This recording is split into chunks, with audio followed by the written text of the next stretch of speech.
ते मी उत्तर द्यायला कधी कोणाला जातच नाही, जनता उत्तर देत असते.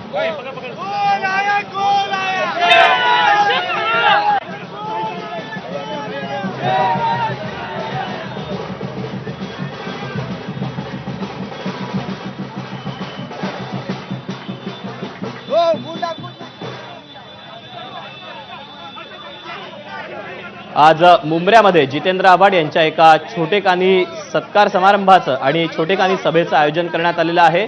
खरं तर जितेंद्र आव्हाड आता सहर शेख यांनी जी टीका केलेली आहे त्या टीकेला काही उत्तर देणार का हे पाहणं महत्त्वाचं असणार आहे. मात्र आत्ता एबीपी माझानं जेव्हा त्यांची प्रतिक्रिया घेण्याचा प्रयत्न केला त्यावेळेला मी टीकेला उत्तर देत बसत नाही अशी प्रतिक्रिया जितेंद्र आव्हाड यांनी दिलेली होती. सहर शेख यांना खरं तर शरद पवारांच्या राष्ट्रवादीकडून तिकीट हवं होतं, मात्र त्यांना तिकीट नाकारण्यात आलेलं होतं, त्यांचं तिकीट कापण्यात आलं होतं आणि त्यानंतर एकंदरीतच जो काही पुढचा वाद होता, जो राजकीय नाट्य मुंब्र्यामध्ये रंगलेलं आपण सगळ्यांनी बघितलेलं होतं, ते आता इथवर येऊन पोहोचलेलं आहे.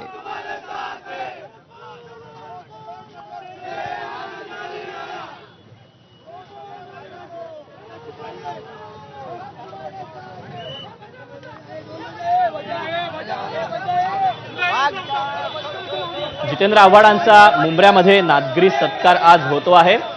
खरं तर मुंब्रा हा जितेंद्र आव्हाडांचा बालेकिल्ला समजला जातो. मुंब्र्याचे आमदार राहिलेले आहेत गेली अनेक वर्ष जितेंद्र आव्हाड आणि याच मुंब्र्यामध्ये आता कुठेतरी सहर शेख यांच्या माध्यमातून त्यांना आव्हान उभं राहिलंय का असा प्रश्न देखील गेल्या काही काळात ज्या राजकीय घडामोडी घडलेल्या आहेत त्या अनुषंगानं उभा राहिलेला आहे. तर आपल्याबरोबर जितेंद्रजी आव्हाड आहेत. सर, एक घोषणा इकडे आता ऐकायला मिळाली की कोण आया शेर का शिकारी आया, म्हणजे नेमकं काय? त्यांना माहिती ते काय म्हणतात ते, पण आजकाल प्रत्येक गल्लीबोळात ही घोषणा असते, कोण आया शेर आया. शेर का शिकारी आया अभी, त्यामुळे शेर का शिकारी आया हे नवीन कल्पक असतात, नवीन पोरं जी असतात ती कल्पक असतात. ही कल्पक पोरांच्या लोकांना कल्पक अशी घोषणा आहे, त्याच्यामुळे त्याचा अर्थ तुम्हीच समजून घ्या. काही लोक आपल्याला आव्हान देत होते, त्यांनी स्टेज इकडे अनेक सभा घेतल्या, तुम्ही शांत होतात गेले काही दिवस, पण आता काही लोक जे आव्हान देत होते त्यांना तुम्ही काय सांगता? नाही, मला काय सांगायचं, मला काय, मी कधीच लोकांचं आव्हान देणं हे काम असतं, त्याच्यामुळे आपण काय त्यांच्या आव्हानांसाठी काही करत नाही, आपण आपल्या मनाप्रमाणे वागत असतो.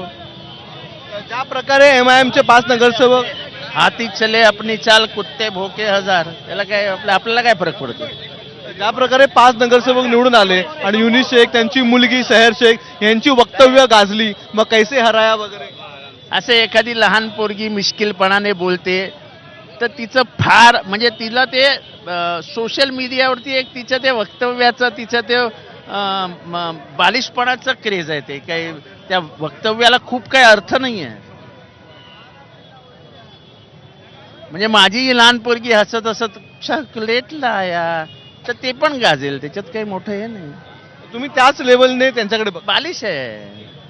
आणि जे वक्तव्य होतं की मुंब्रा को हरा बना देंगे,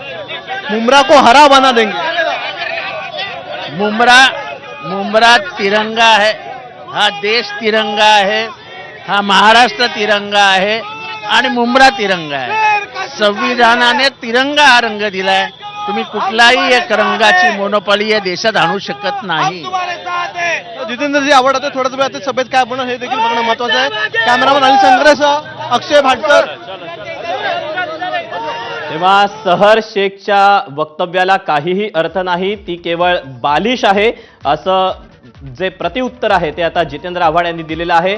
मुंब्र्यामध्ये आज जितेंद्र आव्हाडांचा सत्कार होतो आहे, नागरी सत्कार, आणि या सगळ्या पार्श्वभूमीवर आता जितेंद्र आव्हाड आपल्या सभेतून काय बोलतात हे पाहणं महत्त्वाचं असणार आहे. याशिवाय मुंब्र्याला आपण हिरवा करू असं जे सहर शेख यांनी म्हटलेलं होतं, तर मात्र मुंब्रा हा तिरंग्यावर चालणारं शहर असल्याचं देखील जितेंद्र आव्हाड यांनी म्हटलेलं आहे. शिवाय सहर शेख यांना त्यांनी बालिशही म्हटलंय.